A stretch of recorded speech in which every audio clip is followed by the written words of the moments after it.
Yesterday, the president gave his third State of the Nation address, where he outlined what the government of William Ruto has achieved 2 years later.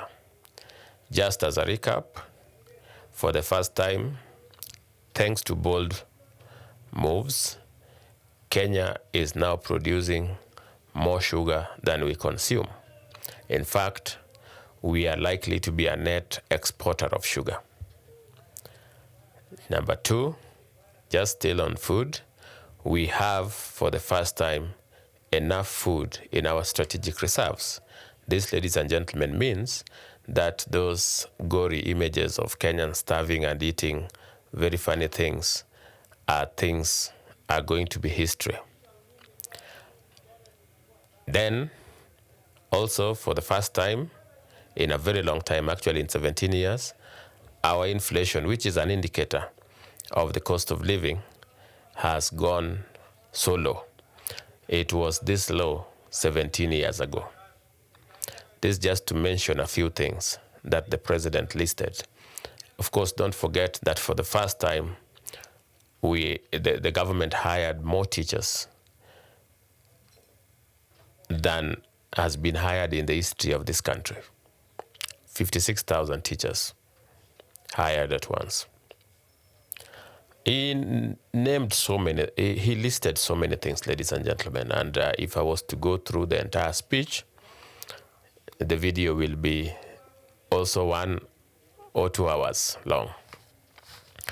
But there's something that people picked out of all this, that the president had cancelled any deals with the ADANI group. In this video, so that we don't misunderstand what happened, in this video I share why the president had to cancel these deals, what it means to Kenyans, and what it means to the programs affected moving forward. If that is something you want to watch, stay tuned, and if you're watching for the first time, take a moment, subscribe to this channel. Ladies and gentlemen, before I go into what it means, what the cancellation of the deals, of the contracts or the procurements mean, let us first of all highlight the programs that ADANI had expressed interest in partnering with. One of them was a partnership with KETRACO. KETRACO is the one that handles transmission lines. So that transmission line, the power transmission line you see in your village, that is done by KETRACO. KETRACO was seriously in debt after years of mismanagement, as you can imagine. So when the president took over, and because he has this belief that every part of the country should have access to electricity, because if you are going to do the ICT hubs in every ward, ladies and gentlemen, you will need power in every ward. And so KETRACO plays a very important role in ensuring that the power that is generated by KenGen finds its way to the villages and to towns where it is needed.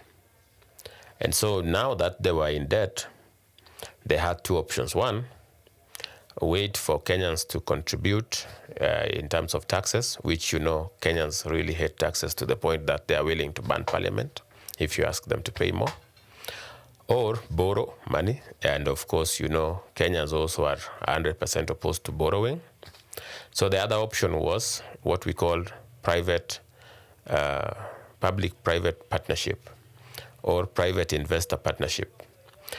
This, ladies and gentlemen, is where somebody with money and the capability comes, funds a certain project, and then they recoup their money over time. Let's say you want to sell clothes. You already have the idea of what clothes to sell. You already have the idea of where to buy them, but you don't have capital. And so you have two options. You go to bank, take a loan at exorbitant interest, come start your business. Or that is borrowing. Or alternatively, just save over the years until you get the requisite capital. Another alternative is to reach out to an investor, somebody who comes, pays the rent for the place you're going to work, and gives you money to go and get these clothes. What they're saying is they need to get their money back based on the profit. You have an agreement that, okay, I'll be paying you this amount over this period of time till you have your money back. That is what a private investor partnership looks like. So ADANI was saying, I'll give 98 billion, which KETRACO needs to supply the power. We will actually help because we have experience in that. They have done a lot in the US, and I'll come to the US. They have done a lot in Australia. You can check about their history. In terms of capability, ADANI is more than capable in terms of handling these things. So they don't do shoddy work. And so KETRACO said, okay, this is a good deal. Let us ink the contract. And so it was agreed. They will supply the resources needed. And then now we will have power transmitted to every village. And then they'll get their money back over a period of time. Meaning whatever it's made out of this, they'll be getting their money back. Public-private investor is what got us the expressway. Those who use the expressway, you know that it's a toll road. So when you found Chinese there anyway, they're collecting money. So whatever they collect is their money. But the advantage is that Kenyans can reach where they want to reach faster. So it's usually a win-win with partnership, with this kind of partnership. It is usually a win-win. So KETRACO was one of the areas that ADANI was interested. In fact, in KETRACO, they had already done the contract. Things were already rolling. The other area that ADANI was interested in was the airports.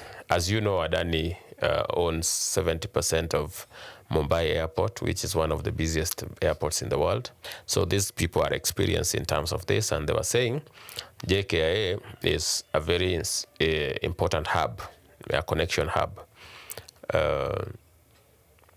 for most airlines around the world, but it is in a very bad state. So what we do, we will come invest our money and then build a JKIA to international standards, and then we get our money in terms of profit. Whatever you make, we will be taking 90% evo until we get our money back. 90%, 80% in a reducing manner until we get our money back. It was just a proposal. Somebody got wind of this particular proposal, went to the media and sold the idea that JKIA had already been sold. You know how misinformation works in Kenya. You can just go and share anything, and our media, mainstream media and due diligence are like oil and water. They don't mix, so it's not very difficult for mainstream media to just spread kindergarten in propaganda from social media. So somebody who has a lot of interest in the airport the way it is, and who was feeling that they were going to be edged out, decides to misinform the public that the airport has been sold. It was just at the stage of expression of interest. That one you can confirm. Even the PS for Treasury explained there are no contracts with ADANI over JKIA. It was just them expressing interest. And by the way, this is how these things work. When on issues of public investor partnership, the investor expresses interest through relevant agency. For instance, this ADANI would reach out to KETRACO, okay? And then they will talk, then KETRACO would take this information to the Ministry of Energy, the minister. The minister would go over this, and then this will go to the ministry in charge of treasury. Okay? After it goes to the Minister of Treasury, they will go through it, see whether there are areas that are supposed to be corrected. If there are such areas, it will be returned to the ministry. The ministry will turn it back to KETRACO, that is line agency. The line agency will then involve the public, the private investor. They will talk and maybe correct things. With the JKIA, this is what happened. ADANI expressed interest through KIA. Then KIA forwarded this to the Treasury. And so Treasury said, okay, we've seen whatever it is that these people are proposing. Go back, negotiate with them, tell them that it should involve everyone. All the stakeholders should be made to understand what is going on, etc., etc., and their concerns addressed. Before that could even happen, somebody had already, as I told you, had already leaked that ADANI, that Ruto had already sold our airport. You even saw youth being mobilized to go to the airport, to occupy the airport, something like that. It was purely an expression of interest, but somebody was not happy with any changes at the airport because, like I told you, there are people who are benefiting immensely from the status quo. So anything that affects the status quo, they will fight it. People who are making billions from NHIF will automatically do everything they can to fight SHA. Those who are making money, those who are making a lot of money from, you have people who are extorting Kenyans in the slums. They have very shanty buildings in the slums, and they are extorting these people. You find that somebody is even paying 5,000 in Mabati building in the slums. And so this particular person, if they hear that the government is coming up with social housing where this person will be paying 3,000 shillings for a one bedroom, they can't allow. They will fight it with all they have, guaranteed. And so there are people who are maybe leasing planes, there are people who are having some shares at the airport. You never know, this is Kenya. And so when they hear somebody wants to come and run that particular airport, they have to fight. And so fighting they did. They sent this wrong information to our media, which never does due diligence. And within a short time, the entire country was singing that our airport is being sold to ADANI, etc. And so the one at the airport is not going to cost the country anything because there was no procurement done, there was nothing done. It was just at that stage of expression of interest. Nothing done there. That's why one day I dared somebody who was telling me that the ADANI contract with the AKA is the worst one. I said, can you just please be kind enough and share the contract? And of course they disappeared after calling me names. You know how Kenyans argue. Anytime you challenge what they believe in deeply, either they will insult you or they will refer to you as a paid blogger, and other names. And those are normal. Those are normal things that you need to expect when you decide to express your opinion on platforms like this. So at the JKI, nothing is lost. They will just engage a new partner, somebody who is willing to do this. Though one thing I know is that we might not get a partner who is willing to give us the conditions ADANI was giving. And let me explain. ADANI was saying that I will invest, build the airport, help you run the airport, but unlike other companies that would want to control the airport for, let's say, 30 years exclusively, I will do it this way. Mine will be to take profit. So whatever we get, I will take 90% the first year, in that reducing manner until the day when now I take 10% and you take 90. Until the day I take 0, you take 100. Things like that. So that was a good deal. It was a good proposal. Of course, it's a proposal that never saw the light of the day because of the politics. And it's been cancelled. So I think AIA will just look for other partners. And most of these partners will surprise you. You will find that maybe some billionaires in Kenya will register a company in Dubai and India and other places and come back as private investors. Whatever it is, they would have won. as far as the issue of ADANI at the airport is concerned.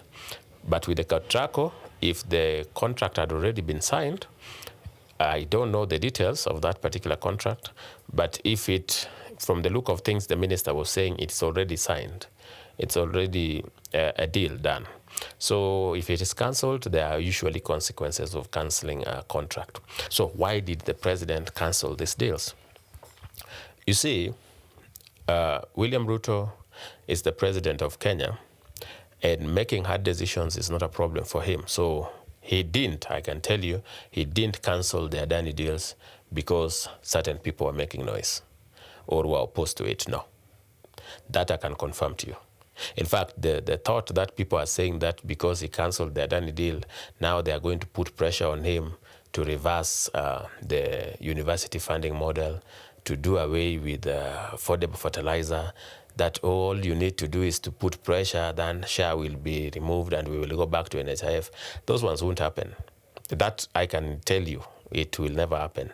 Ruto does not run away from what he believes in because of the noise. The reason as to why he cancelled the ADANI deal is because of that indictment in New York. And how is that an issue? Because we didn't see Australia cancelling the deals they have with ADANI. ADANI does not just deal with Kenya. ADANI has a lot of investment in the US, especially in the power sector. Recently, they invested $10 billion in US.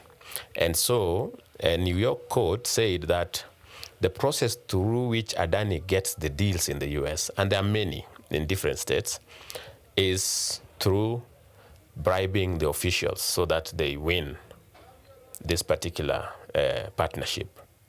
And so they have indicted them.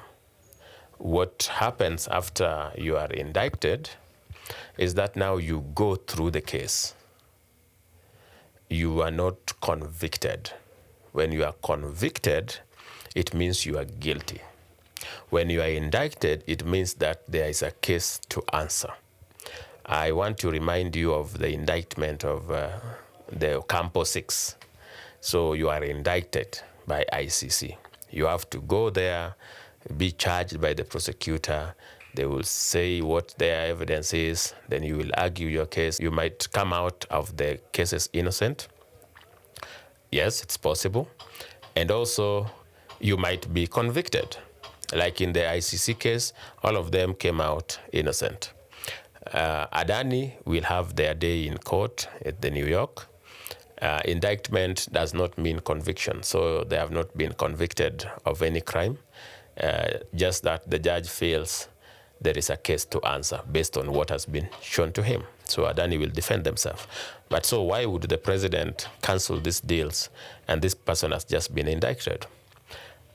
This has everything to do with our foreign policy and our relationship with countries like the United States. So we are very integral in our relationship with the US. So if the company we are dealing with is indicted somewhere, it is only fair that we wait. And by waiting, you can't wait as you proceed with the contracts. So that is why the contracts were cancelled. So they are cancelled. We are allowing, the government is allowing other people to come and express interest. US is a very powerful country and you don't want to be on their bad side. They really make life difficult for you. And so this is just purposes of self-preservation for a country. That is why the president said, I have said we cancel that, we look for new partners. I hope this was useful, ladies and gentlemen. If you have any questions, share in the comment section. I will be glad to share what I know. And of course, if you found this video useful, don't hesitate to like it and share it with your friends. And if you've not subscribed, take a moment, subscribe to this channel so that you don't miss subsequent videos. Otherwise, allow me to thank you for taking your time to watch, and let's meet in the next video.